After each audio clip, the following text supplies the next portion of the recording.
Olá, meus irmãos, como é que estão? Tudo bem?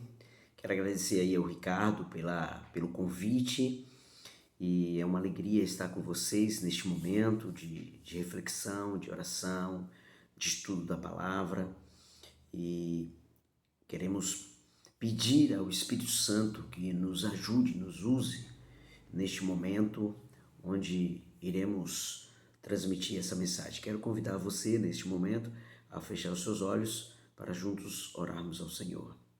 Querido Deus e Pai, queremos te agradecer a Ti, Senhor, por tantas coisas que o Senhor tem nos dado, tem nos abençoado. Obrigado, Senhor, por Teu cuidado por nós. Obrigado, Senhor, porque a Tua mão tem sido uma força, tem sido uma orientação, tem sido uma condução para a nossa vida. Quero te pedir que o Senhor abençoe a cada um dos que estão nos ouvindo neste momento, que Teu Santo Espírito também trabalhe no coração.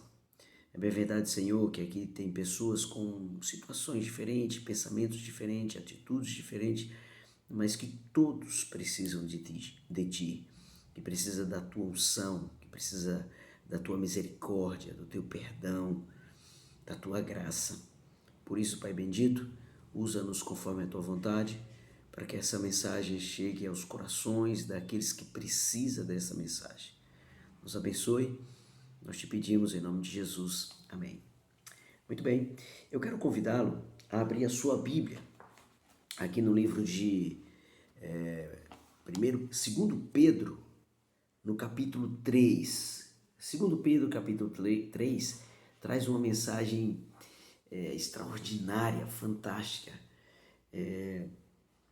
onde Pedro apresenta uma mensagem tremenda para os últimos dias.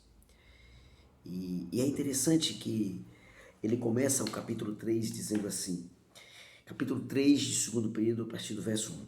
Amados, esta é agora a segunda epístola que vos escrevo, e em ambas procuro apresentar com lembranças a vossa mente esclarecida, para que vos recordeis das palavras que anteriormente foram ditas pelos santos profetas, bem como mandamento do Senhor e Salvador, ensinado pelos vossos apóstolos.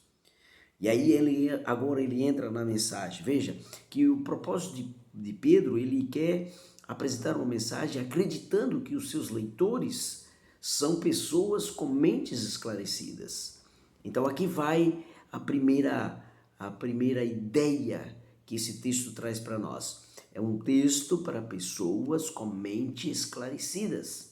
Aí ele continua no verso 3. Tendo em conta, antes de tudo, que nos últimos dias virão escarnecedores com os seus escárnios, andando segundo as suas próprias paixões.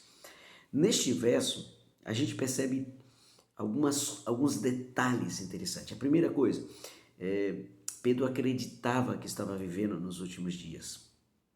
É por isso que ele fala que nos últimos dias, ele acreditava nisso. Ele acreditava que a volta de Jesus seria muito em breve. Não somente ele, como os apóstolos, como Paulo e tantos outros que viveram naquele contexto, acreditavam que eles estavam vivendo nos últimos dias. Por isso que ele escreve, sabe, nos últimos dias. É claro que a gente sabe que a Bíblia é inspirada por Deus. E a gente sabe que esta mensagem de Pedro era não somente para os seus leitores da sua época, mas também era uma mensagem para nós, que acreditamos que estamos vivendo nos últimos dias. Assim como Pedro acreditava que estava vivendo nos últimos dias, nós hoje acreditamos que estamos vivendo nos últimos dias. Com isso em mente, a gente vai perceber que Pedro vai referenciar, vai caracterizar 3 tipos de pessoas que vão viver nos últimos dias. 3. E eu queria que você prestasse bastante atenção nesta mensagem para que você entenda que realmente existem esses 3 tipos de pessoas hoje e que realmente estamos vivendo nos últimos dias. Então essa mensagem é extremamente importante. O primeiro grupo de pessoas que apresenta aqui neste texto, é claro que existem outros tipos de pessoas, mas neste texto, no capítulo 3 de Pedro, de 2 Pedro, existe 3 tipos de pessoas. E eu quero apresentar para vocês, neste momento, esses 3 tipos de pessoas. O primeiro tipo de pessoa que vão viver nos últimos dias, de acordo com esse texto, são os escarnecedores. Está aqui no verso 3 do capítulo 3 de 2 Pedro.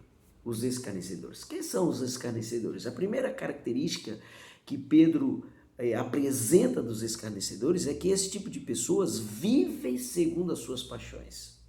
Então, não são pessoas que vivem segundo o assim diz o Senhor. Não são pessoas que vivem segundo o que ensina a palavra de Deus. Não são pessoas que vivem segundo as normas de uma igreja. Não são pessoas que vivem segundo as normas do seu município, da sua cidade, do seu estado, do seu país. São pessoas que vivem segundo as suas paixões, segundo as suas convicções, segundo os seus desejos mais íntimos, mais internos, mais profundos, segundo as suas paixões. A outra característica dos escarnecedores são pessoas que, e a própria palavra tem esse significado, né? Zombadores, são pessoas que zombam, que escarneiam, pessoas que menosprezam, que criticam. Os críticos de plantão são escarnecedores. E é interessante que aqui os escarnecedores dizem assim, uma outra característica dos escarnecedores, no verso 4, onde está a promessa de sua vinda? E a gente ouve isso, né? Com muita frequência. Onde está a promessa do Senhor? Ele não disse que ia voltar? A gente já conhece a mensagem há tanto tempo. E meu pai conheceu a mensagem, minha mãe conheceu a mensagem quando eu não era nascido. E desde quando eu me entendo por gente, já fui criado na igreja, já tenho mais de 35 anos de batizado. Então, desde menino eu escuto a mensagem, Jesus está voltando, Jesus está voltando. E dá a impressão de que parece que nunca vem. Então, e nós escutamos isso, e os escarnecedores dizem isso. Aonde está a promessa? A primeira característica, não a primeira, a segunda, desculpa. A primeira é vivem segundo as suas paixões, mas a segunda característica é negam a vinda do Senhor. Zombam daqueles que acreditam na vinda do Senhor. Isso é tremendo, isso é terrível, isso é algo impressionante. E eles dizem, vocês falam isso desde muito tempo. Desde muito tempo vocês falam que Jesus vai voltar e Jesus nunca voltou. Uma outra coisa que o texto diz assim, vocês falam isso desde os princípios da criação. Então eles fazem menção da criação e os escarnecedores chegam a escarnecer também da criação. O verso 5 diz, porque deliberadamente esquecem. Então, uma outra característica dos escarnecedores é que eles esquecem que houve céu, terra, mar, que Deus criou. Então, uma outra característica dos escarnecedores é que eles esquecem, esse deliberadamente querem esquecer, eles querem esquecer que eles querem esquecer que foi Deus que criou, eles querem esquecer a criação. Então essa é uma outra característica, né? Uma outra coisa, veja, no verso 6 diz assim, porque deliberadamente esquecem que, aí fala da criação, e no verso 6 diz, pelo qual veio a perecer o mundo daquele tempo afogado em águas. Aqui faz menção do dilúvio e eles esquecem deliberadamente. Então o que a gente percebe nessa linguagem, nessa descrição de Pedro é que os escarnecedores, eles não somente negam a volta de Jesus, não somente eles desprezam a volta de Jesus, mas eles desprezam também a criação, eles desprezam o dilúvio, eles desprezam a narrativa bíblica. Isso é uma característica tremenda, horrível, mas existe, e são dos escarnecedores que deliberadamente esquecem, ok? Muito bem, outra coisa que é interessante é o segundo grupo de pessoas. Aliás, antes de falar do segundo grupo, nós vamos falar uma outra característica dos escarnecedores. Ele diz assim, verso 9: não retarda o Senhor a sua promessa, como alguns a julga demorada. Então, os escarnecedores, eles julgam demorada a volta do Senhor, a vinda, o retorno do nosso Senhor Jesus Cristo. Nesse verso 9 também vai apresentar agora o segundo grupo de pessoas. O segundo grupo de pessoas diz assim, não retarda o Senhor a sua promessa, como alguns julgam demorado. Pelo contrário, ele é longânimo para convosco, não querendo que nenhum pereça, senão que todos cheguem ao arrependimento. Então, Pedro ele começa a vislumbrar, ele começa a perceber, ele descreve aqui nitidamente que existe um segundo grupo de pessoas.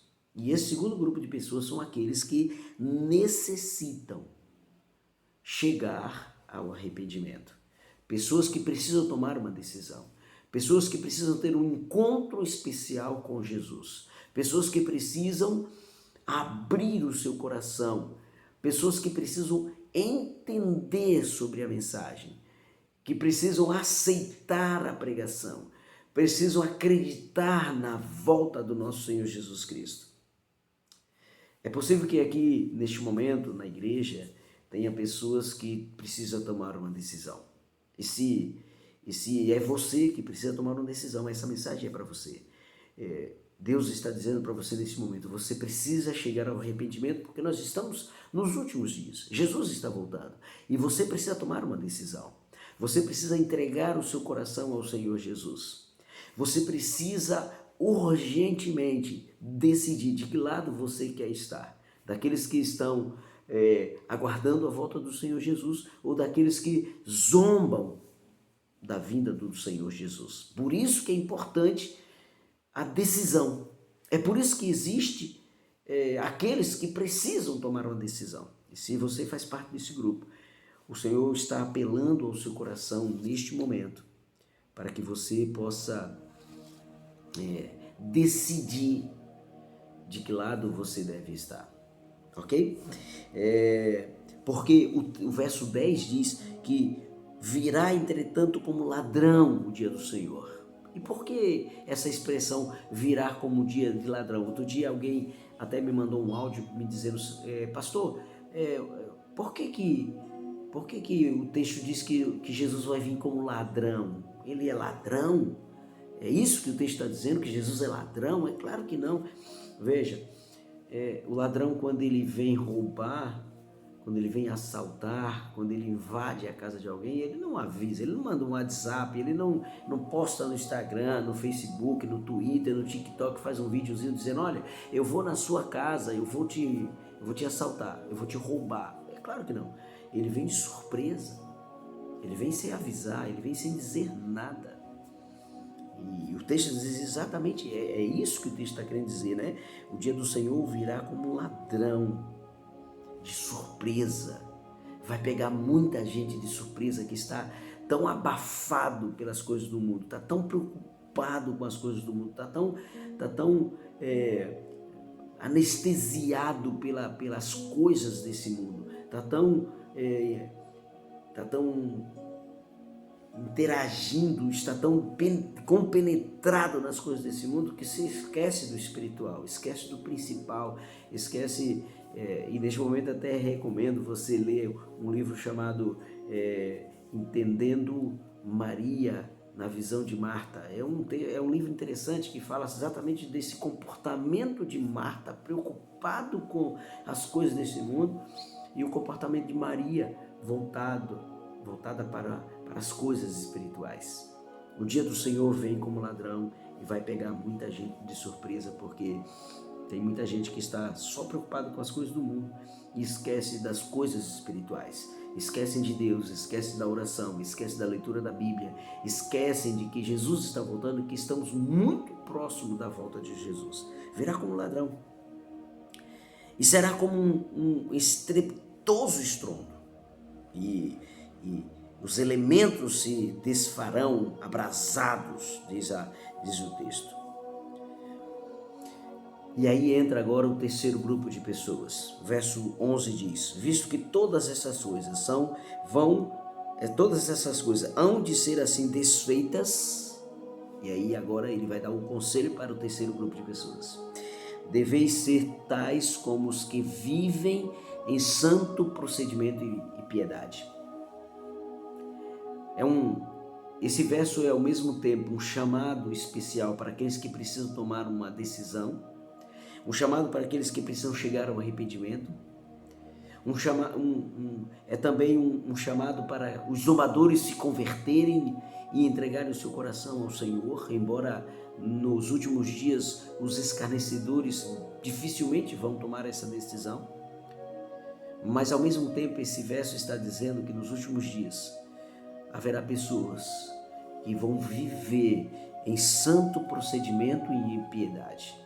E o que farão este grupo de pessoas que viverão nos últimos dias em santo procedimento e em piedade? Aí o verso 12 diz: esperando e apressando a vinda do dia de Deus, por causa do qual os céus incendiados serão desfeitos e os elementos abrasados se derreterão. Nós, porém, segundo a sua promessa, esperamos novos céus e nova terra, nos quais habita a justiça. Você conseguiu identificar aí? Sabe que a palavra do Senhor está querendo falar ao seu coração neste momento? Você precisa tomar uma decisão. Se você ainda não vive em santo procedimento e piedade, pelo amor de Deus, viva, decida. É hora de mudança, é hora de conversão, é hora de entrega, é hora de clamar pelo batismo diário do Espírito Santo, é hora de deixar Deus tomar conta da sua vida. Não esqueça disso, porque nos últimos dias, com certeza, a Bíblia nos dá esta certeza que nos últimos dias haverá pessoas que vão viver em santo procedimento e em piedade. E que essas pessoas terão uma missão tremenda, terá uma responsabilidade tremenda, porque estarão esperando, mas também estarão apressando a vinda do nosso Senhor Jesus Cristo. O meu apelo para você neste momento é que você esteja do lado daqueles que nos últimos dias, que você faça parte do grupo daqueles que nos últimos dias estarão vivendo em santo procedimento e em piedade, que estão esperando e aguardando a vinda do nosso Senhor Jesus Cristo. Espero que esse seja o seu desejo, mas que não fique somente no desejo, que este seja o seu estilo de vida, a sua maneira de viver, e que Deus te abençoe. E que Deus trabalhe no seu coração para que você possa fazer parte deste grupo. É o meu desejo, é a minha oração para você e para mim, para podermos enfrentar os escarnecedores, para podermos preparar pessoas e nos preparar para o grande dia do Senhor. Que Deus te abençoe. E eu gostaria de fazer um apelo ao seu coração, que você tome uma decisão hoje, para que hoje você seja este grupo de pessoas, que você faça parte deste grupo de pessoas que vive em santo procedimento, em piedade, que está esperando, aguardando e apressando a vinda do Senhor. Vamos orar. Querido Deus e Pai, obrigado por essa mensagem que confortou o meu coração. E eu oro ao Senhor para que essa mensagem também conforte o coração daqueles que estão me ouvindo. É o desejo do meu coração, porque eu sei também que é o seu desejo, é a minha oração, e eu faço isso em nome de Jesus. Amém. Que Deus te abençoe e que você medite nesta mensagem e que você, ao ler esse texto, reflita nisso. Que Deus abençoe você e que você tenha um restante de noite na paz do nosso Senhor Jesus Cristo. Amém.